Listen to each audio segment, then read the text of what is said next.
BJP हटाओ, तृणमूल कांग्रेस जिंदाबाद, तृणमूल कांग्रेस जिंदाबाद, बीजेपी हटाओ, बीजेपी हटाओ।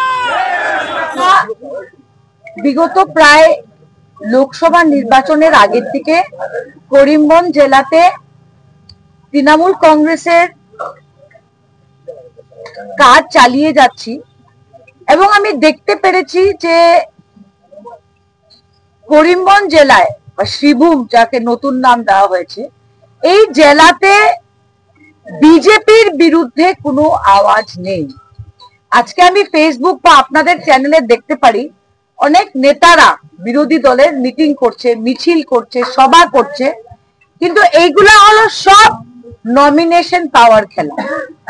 যে টিকিটটা কে পাবে আর টিকিটটা পাওয়ার পরে এমএলএ কে হবে, কিন্তু এই জেলার সমস্যা নিয়ে আন্দোলন করার মতো কোনো দল আমি শ্রীভূমিতে করিমগঞ্জে দেখছি না।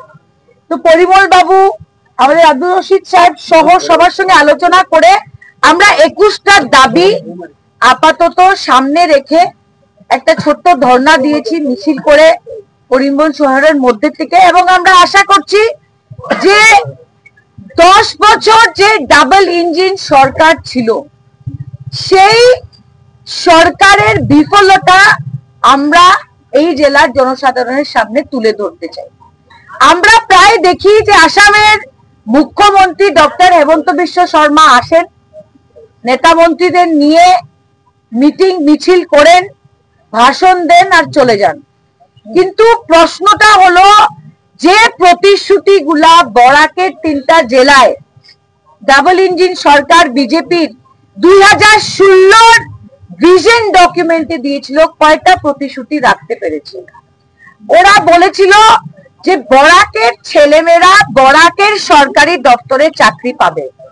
আমি হেমন্ত বিশ্ব শর্মাকে আজকে চ্যালেঞ্জ করলাম যে আপনি একটা শ্বেতপত্র হোয়াইট পেপার রিলিজ করে বলেন যে ডিসির অফিস হোক, পিডব্লিউডি অফিস হোক, ওয়াটার রিসোর্স হোক, আজকে এগ্রিকালচারাল ডিপার্টমেন্ট হোক, হেলথ ডিপার্টমেন্ট হোক, বরাকের শিক্ষিত কয়টা ছেলে মেয়ে বরাকের সরকারি দপ্তরে চাকরি পেয়েছে আপনি প্রকাশ্যভাবে হোয়াইট পেপার রিলিজ করেন। পারবেন হেমন্ত বিশ্ব শর্মা? পারবেন না।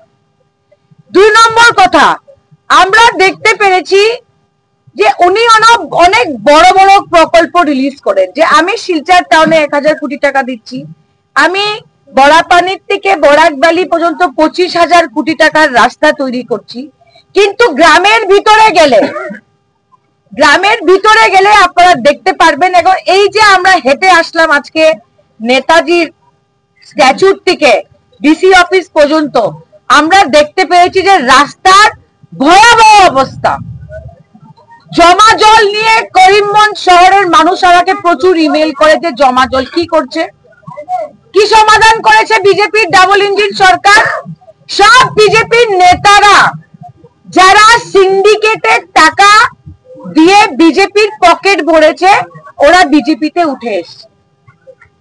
জনতার জনসেবা করে বিজেপির নেতারা আজকে উঠে আসেনি।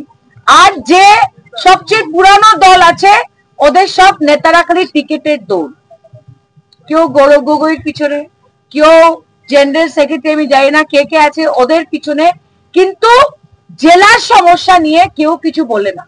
আমি আশা করছি যে এই 21টা দাবির মধ্যে রাস্তাঘাট আছে, পাড় ভাঙ্গল আছে, পাবলিক হেলথ সেন্টারে ডাক্তার দিতে হবে সেই দাবিটা আছে, চাকরির দাবিটা আছে, এছাড়া যে এডুকেশন ডিপার্টমেন্টে যে চলছে অরুণোদয়ের কেলেঙ্কারি, জল জীবন মিশনের কেলেঙ্কারি, এইগুলা প্রত্যেকটা দাবি লেখা আছে।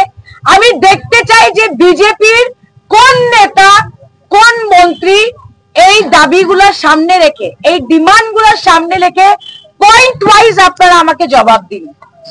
বিজেপির করিমগঞ্জের নেতাদের, বরাকের মন্ত্রীদের যদি ক্ষমতা থাকে, করিমগঞ্জ জেলা তৃণমূল কংগ্রেসের 21টা পয়েন্ট নিয়ে আপনারা করিমগঞ্জের জনসাধারণকে জবাব দিন। আপনাদের ক্ষমতা